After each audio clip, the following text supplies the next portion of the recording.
के गामेती कमलेश भाई थावरा जी के घर में अज्ञात कारण से अचानक आग लग गई।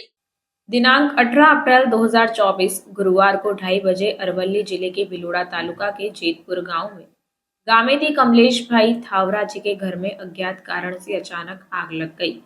जिसमें उनका घर नष्ट हो गया और घर के सामने एक भैंस और 2 गाय जल गई, जिससे परिवार की आय का साधन और अन्य उपकरण भी जल गए,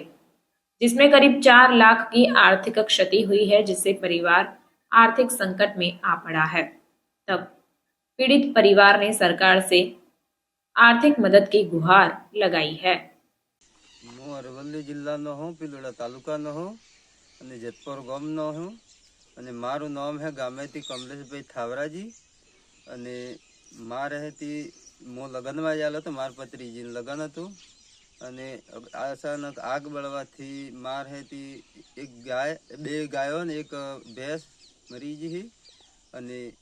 મેં હતી કંઈક સરકાર કંઈક સહાય આલે તે એવું કંઈક કરે છે ક્યારે બળી ગયું